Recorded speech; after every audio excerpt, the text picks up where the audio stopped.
해박 넘버원 안충수입니다. 오늘은 코로나 장기전 북한의 난동 위기의 경제 힘내라 대한민국이라는 제목으로 말씀드리겠습니다.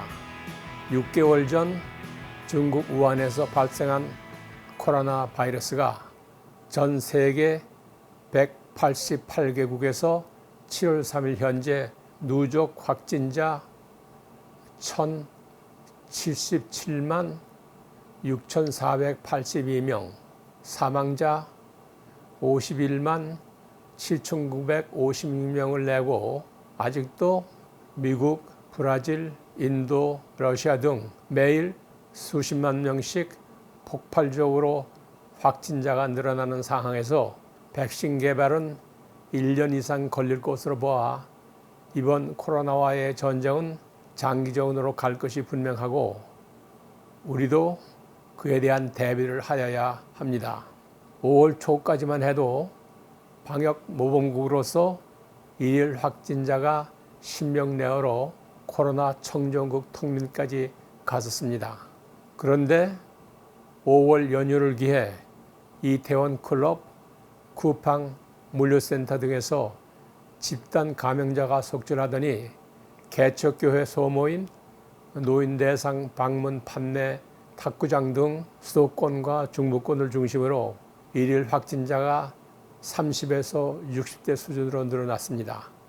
7월 3일 현재 한국은 누적 확진자 12,967명, 사망자 282명, 완치 11,759명, 신규 확진자 63명 중 국내 52명, 해외 유입이 11명입니다. 코로나 감염이 취약계층인 고령자, 기저질환자, 의료기관, 요양원 같은 곳에 전파돼서 고위험 어르신들의 인면폐해로 이어져 65세 이상 사망자가 86%나 됩니다. 작은 방심의 빈틈을 바이러스는 놓치지 않고 파고들어 특히 밀폐, 밀집, 밀접한 시설에서 발생할 수 있으므로 방역당국이나 이용자는 각별한 주의를 요합니다. 봉쇄 조치를 취하지 않고 개방적이고 민주적인 우리는 각자가 일상생활에서 손 씻기, 마스크 착용하기, 일정 거리 두기 등 방역 수칙을 철저히 지켜야 합니다. 정부는 코로나 장기전에 대비해 신규 확진자가 한 자릿수로 들 때까지 방역 강화를 연장한다고 합니다. 그리고 확진자의 동선을 파악하기 위해 새로운 시스템을 계속 개발 시행하고 있습니다. 한국은 나이트 클럽이나 체육관과 같은 위험이 높은 시설을 위한 전자 출입 등록 시스템을 도입하고 이번 주부터 이런 장소를 방문하려는 사람은 휴대폰으로 QR코드를 가져와 이를 시설 관리자에게 보여줘야 합니다. 해외에서 오는 승객은 자신의 위치를 추적하고 건강을 유지하는 앱을 다운로드해야 합니다. 표 A에서 보듯이 처음부터 철저한 봉쇄 조치를 취해 코로나 조기 퇴치에 성공한 나라들이 있는가 하면은 표 B에서 보듯이 중국, 일본, 한국 등 동북아 세 나라는 2차 유행을 걱정해야 합니다. 일일 확진자가 많이 수그러들어 코로나 종식 선언을 하려던 중국은 근래 베이징 농수산시장에서 확진자가 속출하여 비상 상황을 선포하고 더구나 대지 독감 징후마저 있어 제2의 우한을 우려하고 있습니다. 개방적이지 못한 일본도 도쿄 등 대도시를 중심으로 일일 확진자가 40명에서 110명까지 속출하여 한국처럼 공격적인 검사를 실시하면 훨씬 많은 확진자가 발생할 것으로 보입니다. 표 C에서 보듯이 전 세계적으로 그 어느 때보다 빠른 속도로 확진자와 사망자가 속출하고 있습니다. 한때 코로나19가 빠르게 확산했던 유럽에서는 신규 확진자가 어느 정도 감소하는 추세로 한국을 포함 14국에서의 입국을 허용한다고 발표했지만 미국은 제외시켰습니다. 미국에선 백인 경찰이 흑인 남성 조지 플로이드의 가슴을 짓눌린 사망 사건으로 불거져 흑인의 생명도 중요하다, 블랙 라이브 매터라는 시위 사태가 전국적으로 확산되고 보름 만에 미국 휴스턴에 영린하던 날은 민 하원 의장을 비롯 많은 미국 지도자들이 8분간 무릎을 꿇고 기도하기도 했습니다. 아직도 시위가 계속되는 가운데 아틀란타에서 또 흑인 남성 레이사드 블록스가 백인 경찰의 총격에 사망하여 시위가 가열되면서 초긴장 상태로 돌입, 미국의 상황은 엉망진창이 통제 불능 상태로 급격히 악화됐습니다. 필라델피아를 비롯 한인 상가 150여 곳에서 약탈되기도 했습니다.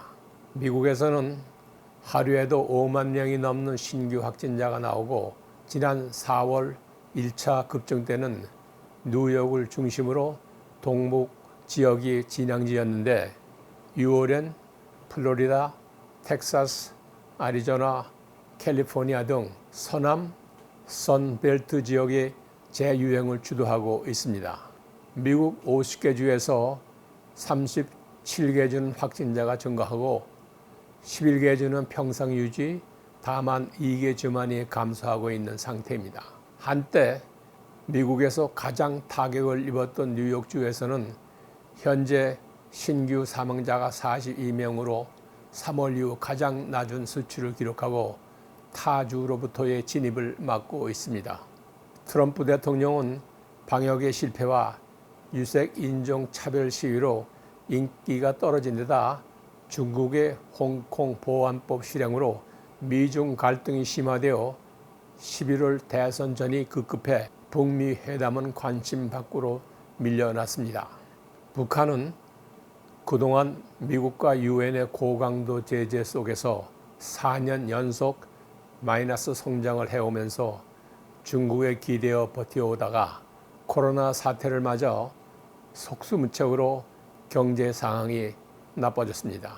김정은은 하나의 노딜에서 창피를 당하고 판문점에서 트럼프를 다시 만나고 편지를 통해 상호 친밀을 유지하며 대선 전에 제재를 풀어보려고 노력을 하였으나 미국의 상황이 대선 전에는 힘들 것 같고 만약 바이든이 당선되면 북한 인권을 들먹여 더 힘들어질 터이니 초조해지기 시작했습니다. 문재인 대통령이 판문점과 평양회담을 통해 합의한 사항도 미국의 반대로 하나도 이루어지지 않으니 마지막으로 남한을 세차게 몰아세워 미국을 움직여보려는 시도를 하였습니다.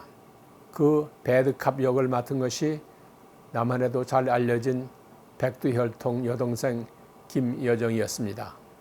남한에서야 대통령을 대놓고 욕을 해도 표현의 자유가 있으니까 통하지만은 북한의 탈북민들이 살포한 전단에는 형과 고모부를 살해한 악마라고 표현했으니 이것은 북한의 최고 존엄 김정은에 대한 불경죄로 도저히 참을 수 없다고 나선 것이 김여정입니다.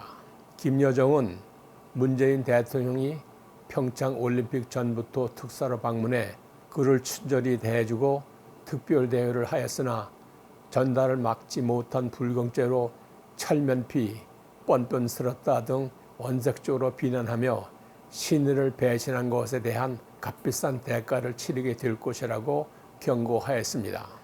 김여정은 군을 지켜 남한이 174억 원을 투자해 지어놓은 남북 공동연락사무소를 무자비하게 폭파시키고 군사적 긴장감을 고조시켰습니다. 그동안 남한은 북한의 가전 막말과 패악을 참아왔지만 이번에는 청와대도 몰상식하고 기본적 예의를 갖추라고 강하게 반발했습니다.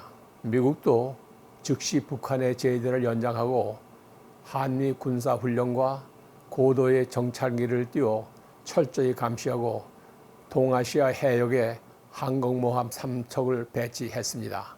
북한도 대남 군사 행동을 보류하고 잠정 숨고르기에 들어간 상태입니다.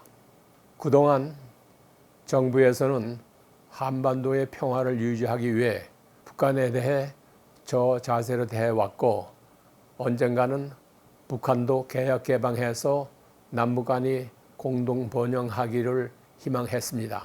아직도 문 대통령은 인내하며 북미와 대화로 남북을 극복해야 한다고 주문하며 도울 수 있는 한 돕겠다고 했습니다. 하지만 북한이 끝까지 핵을 포기하지 않고 군사력으로 버티려고 하면은 남한도 한미 동맹을 더욱 굳건히 하여 북한의 도발을 저지하여야 합니다.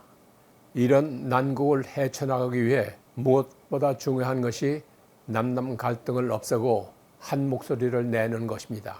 이러한 일치된 국민의 힘으로 문재인 정부는 코로나 방역에 성공하고 한국의 소프트 파워에 전 세계가 주목하고 있습니다. 트럼프 대통령은 오는 9월 G7 회의에 문재인 대통령을 초청했고 기꺼이 참석하고 K 방역을 공유하겠다고 했습니다. 일본은 중국과 북한 핑계를 대면서 한국이 G7에서 G11이 되는 것을 염치 없이 반대했습니다. 한국 국민은 이번 총선에서 민주당에게 힘을 실어주어 180석의 거대 여당을 만들어 주었는데, 야당과도 잘 협조해서 국정을 탄탄히 이끌어 가라는 주문이지 오만하게 독주하라는 뜻이 아닙니다. 현 여권에 대한 독주와 짜증나는 남남 갈등으로 대통령의 지지도도 49.4%로 떨어졌습니다. 민주당은 야당인 통합당과 상의해서 제3차 추경안 35조 원과 공수처법을 출범시켜야 합니다. 지금 한국은 정부와 기업, 국민이 모든 힘을 합쳐도 극복하기 어려운 극한 상황에 직면해 있습니다. 민주노총에서는 내년도 최저임금을 25%로 인상 요구했는데 이는 다 같이 망하자는 것입니다. 어차피 노사정 대타협은 이루어지기도 힘드므로 최저임금과 시간은 각 기업 단위로 현실에 맞게 협약해서 회사와 근로자가 함께 살아가는 방법을 택하여야 합니다. 지난번 문재인 대통령이 여야 원내대표를 청와대에 초청했을 때 야당 주호영 대표가 원전 문제를 제기했는데, 이런 지하에 비토시키지 말고 자원, 환경, 전력 전문가들과 상의해서 긍정적 답변을 주겠다고 했어야 합니다.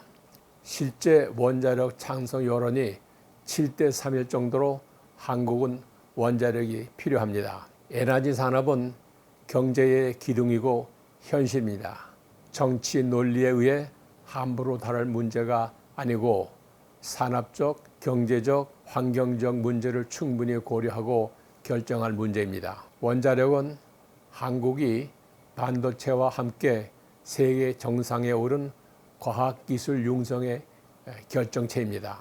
미세먼지 때문에 석탄 화력은 점차 줄여야 되고 청정 에너지인 원자력으로 대체하고 가격도 제일 적게 먹힙니다. 한국의 기후 조건으로 재생 에너지는 기껏 10% 내외이고 가격도 제일 비싸 도저히 탈원전으로 대체할 것이 못 됩니다. 독일이나 스위스에서 풍력이나 태양열로 재생 에너지를 어느 정도 충당했다고 그대로 따라할 일이 아닙니다. 한국은 자원 빈국이므로 장기적 목표를 가지고 에너지 정책을 수립해야 합니다. 국민은 현 정부의 대규모 재정 지출로 당면한 어려움을 극복해 나가려는 단기적 정책 못지않게 에너지 문제 등 장기적 정책 수립에 더 관심이 있습니다. 정부는 즉흥적인 정책을 서둘러 내놓기보다는 전문가들의 의견을 경청하여 실현 가능한 종합적인 정책을 내놓아야 합니다. 오늘 제가 말한 내용이 유익했다면 좋아요와 구독을 꾹 눌러주세요. 경청해 주셔서 감사합니다. 지금까지 해박 넘버원 안충승이었습니다.